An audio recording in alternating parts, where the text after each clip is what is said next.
Hello everyone and welcome. Make a cup of your favorite drink and get comfortable because this is a wonderful time for news stories from Yellowcat. Send your own stories in the comments below and maybe they'll be in our new video. Subscribe to the channel if you're not subscribed yet, and let's get started. What is the silliest reason you've ever had to fire a staff member? Part 3. One of the best I've ever seen. I was a low man on totem working in the snack shack for a week after a year in the USAF. It's a gorgeous Tuesday morning at Alaska's Elmendorf AFB. A1C Steve arrives at around 0:30 wearing his dress blues and settles in to watch TV. That early of a blues episode is usually not good. I wonder what Steve's done this time because he's the kind of guy who just has the most random stuff happen to him. A week earlier on Monday morning, 0600, he arrived late at work because at approximately 0100, he made the decision to drive from Anchorage to Seward in order to get something. It takes 2.5 hours to get there on a good day, let alone in the winter. And on the way back, he ran out of gas. Says he'll be a little late over the phone. At 10:00, he arrives and acts as if nothing's wrong. The same guy a few weeks earlier smelled like whiskey, but he somehow avoided getting charged with DUI because the breathalyzer was 1 day overdue for calibration. While repairing a component in the F-15 cockpit, he inadvertently connected the two male connectors in the vicinity that share the same key, resulting in a fire during the power-up check. The correct jacks, on the other hand, are much simpler and more evident to use, so he had to work hard to screw this up. What has he done this time once more? After an hour, our first shift arrives, tells me to get Steve's supervisor and our flight chief and AMU chief, and sends me on my way. Not a good sign.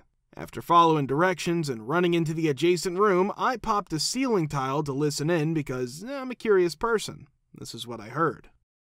Colonel, the squadron commander, I simply don't get you. I was offering you an opportunity to buck this trend. Recall what I mentioned the previous week. We would sign some papers to give you a fresh start in the other squadron so you could continue your career, so be outside my office on Tuesday morning at 0800 in your blues. Yes sir, says Steve. Colonel, all right. All you had to do is that. I even gave you Monday off so you could handle any problems that might arise with your uniform. How difficult is it that my office is across the D street? All you had to do was stand and walk from one place to another. Why? Steve, I didn't want to get my pants dirty, so I thought I'd wait here until the snow dried up a bit and then walk over. Colonel, you're done. My flight chief later informed me that the guy's stripe had been immediately removed by the squadron commander using a Swiss Army knife. About a week later, he was flying home in a fast plane, but because he had not followed the proper procedures when filing for his marriage, he had to pay for his new wife's flight out of pocket. Most silliest thing ever. Taking cheese and chili to put on a free hot dog. Kids' hot dog meals were free at one of the restaurants I used to manage, which was a Hooters spoof. Cheese and chili cost 35 cents more per piece. Due to a few bad closes, this guy was already in a bit of hot water and had received multiple written-ups for it. The FOH manager observed him take it with him when he went on break and not call it in. After telling me, she logged it. During our earlier meeting, I gave the general manager the order to fire him for his next infraction, regardless of how serious it was. Someone stole 70 cents and I fired them. He believed me to be after him, but in reality, the GM was the one who utilized me as her pit bull since I was so skilled at it. Funniest? I'm late for work, screw it. Later I'll edit this.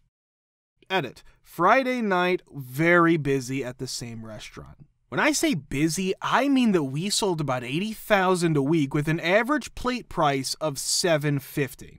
The coordinator role, which sells food to the FOH, had been taken over by me. This is where all of the meals come together.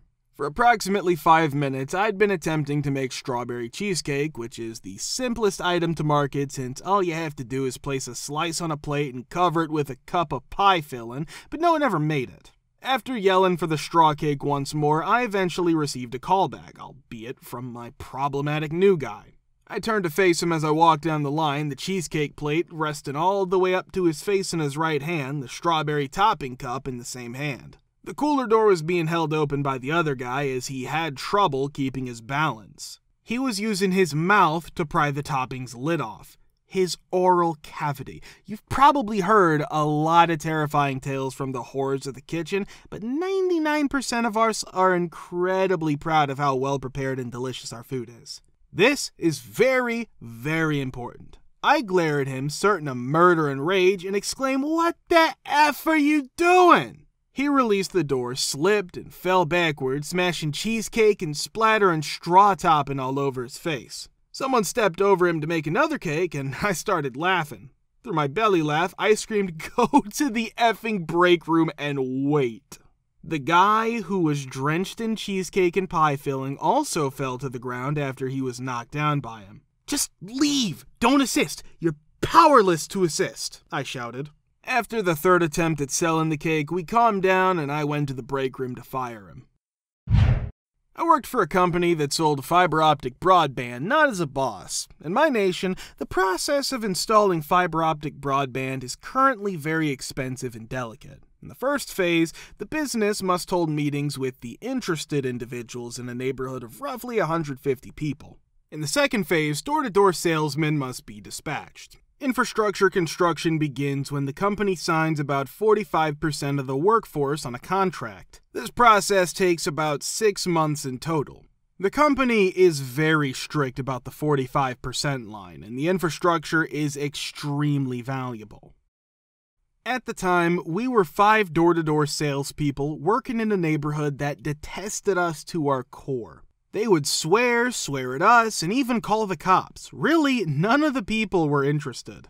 Things settled down after a month or so. 45% of the people were miraculously removed by one of our guys, and construction got underway. After making a ton of money, let's call him Gus, our salesman stopped showing up to work after about 5 months. He truly earned the money on this sale. I'll be honest, Gus wasn't particularly popular. He occasionally came across as a dangerous guy and used some sketchy sales tactics, which is not a good combination when your job is to conduct in-person conversations with clients on behalf of a reputable local business. We were all aware that something was wrong when our supervisor summoned the sellers to a meeting to update us on the state of one of the projects we were involved in. As it happens, Gus was let go. He had purposefully strolled through the neighborhood, forging the signatures on roughly 30% of the contracts. His strategy was straightforward. He used the names of his coworkers as he approached their home, left our phone numbers when they yelled at him to leave, and signed the document using the mailbox names. They angrily called our cell phones as the installation was about to happen in the households, essentially telling us to screw ourselves. During his shifts, Gus reportedly worked at a gas station that had 3 robberies. Thus, to sum up, a pretty dubious guy. How did you come to the realization that the COA, HOA, and neighbors are jerks? Part 3. In a 55-plus condo community with townhomes, duplexes, and single-family homes, my parents resided. Only the interior is your property. The association is in charge of the paint, roof, gutters, grass, and bushes outside. I had power of attorney, found and purchased the condo, and checked on them every day. I'm sweeping one day. 3 individuals approached me from the garage carrying clipboards and extremely worn out and clearly hadn't been painted in years because they still had the same paint on them from the day I moved in. I gave them a laughing fit and told them to paint them.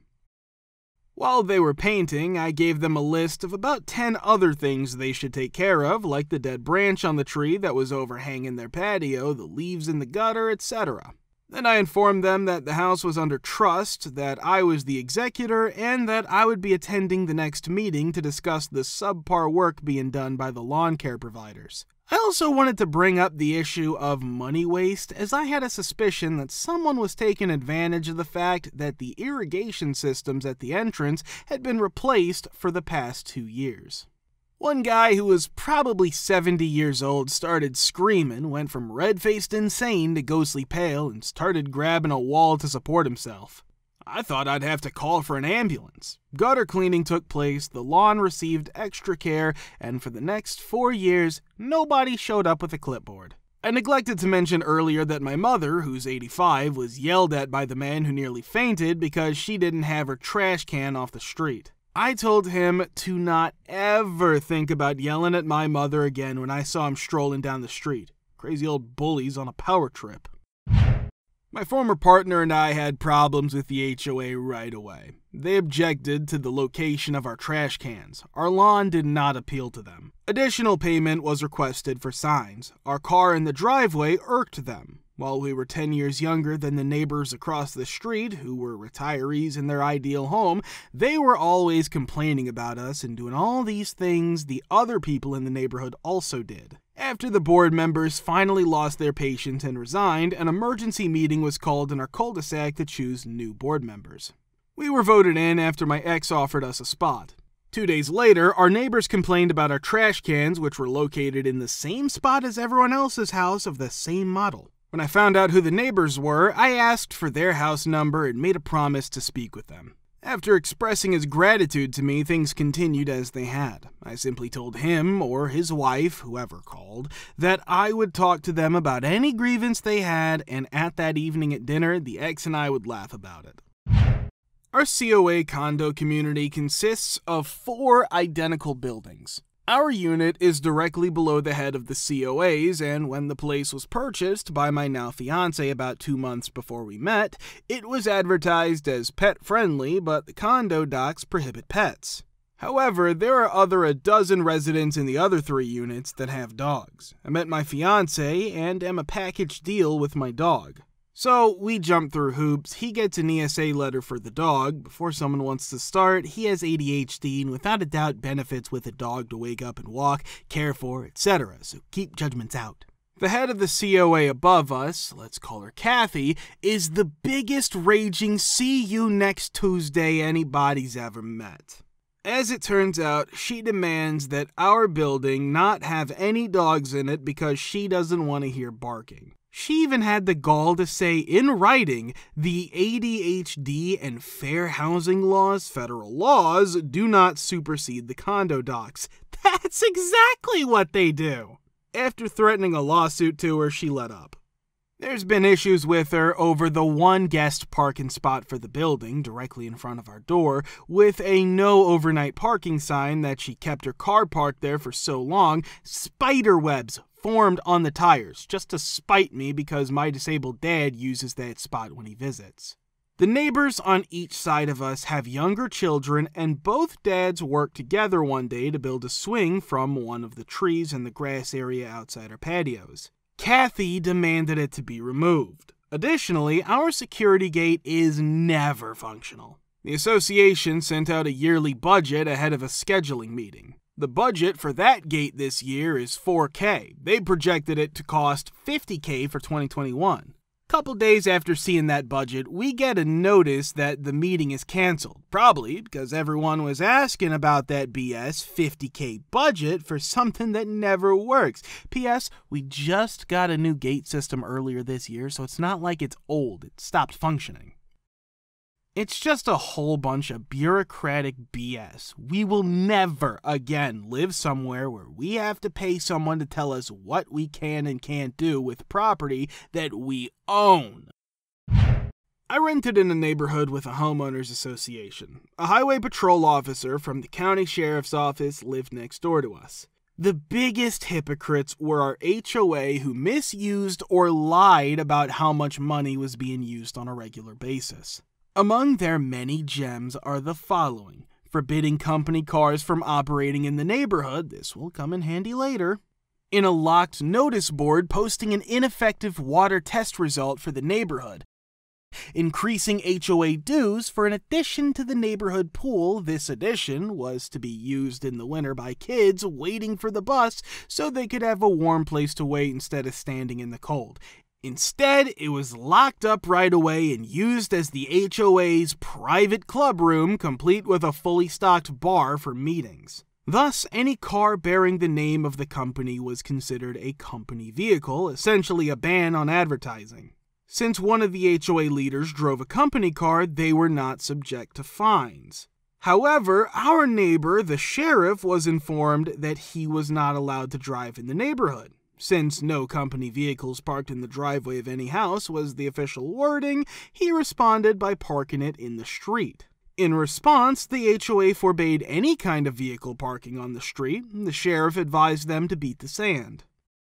The HOA board and the sheriff got into an altercation. He responded to their threats of towing his police car by saying, "Go ahead and do it. I'd like to see a tow truck driver pull this thing." His car was never towed in the end. Nevertheless, it appears that the sheriff has had enough. Using his contacts in the city, he requested an evaluation of the HOA board members. It was magnificent. Our money was being spent, however, those old fools pleased.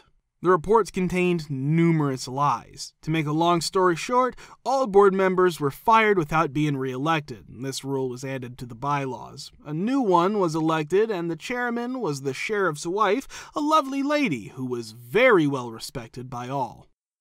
You want to watch the part 2? Click the link here. We're very, very glad to see you all in the comments again. Many, many thanks for your support.